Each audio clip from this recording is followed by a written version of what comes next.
Hi everyone, I'm Ani from Neptune AI, and we're at the AI Engineer World's Fair, and I have Arun with me today. Arun, could you introduce yourself?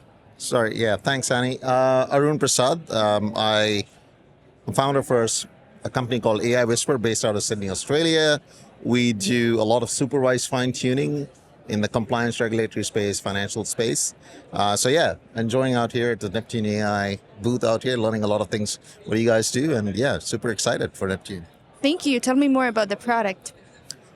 Your product, my product. Fair enough. So AI Whisper, what we do is we work with our customers. We look at their business workflows, and then we create training data sets from scratch to build supervised fine tunings, which are bespoke and fit for purpose for their workflow requirements. Reduce the hallucinations down to zero.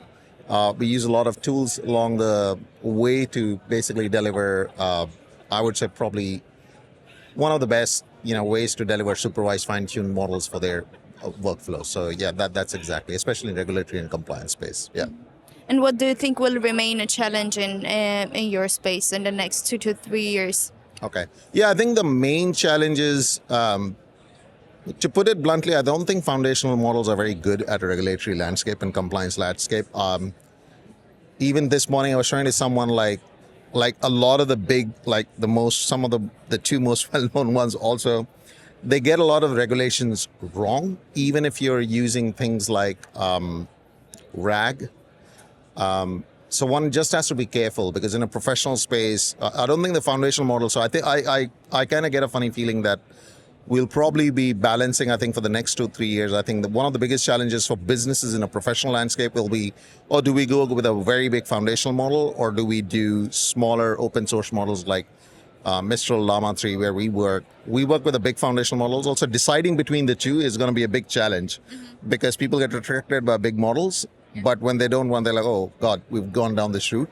The other thing I would say is evaluation of models is definitely a space where I think it's in early stages. It's quite immature. So if you go to many industries like manufacturing and regulatory landscape, we just don't have benchmarks for industries. So people do these benchmark tests, but they're not fit for real life. And I think that's another space. I think we'll see fast evolution in that space, because the investments are coming through.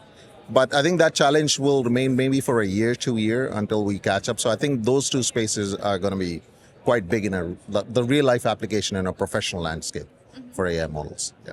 Thank you. Anything else you'd like to share with the viewers? This is the chance. Yeah, I mean, I would say go Neptune AI. Fairly great team out here. The kind of what I saw out here, the whole history of how Neptune AI has been built, right from the early ML days, now getting into the whole Gen AI days. I think, the visual dashboards were very helpful. So yeah, I mean, that's all.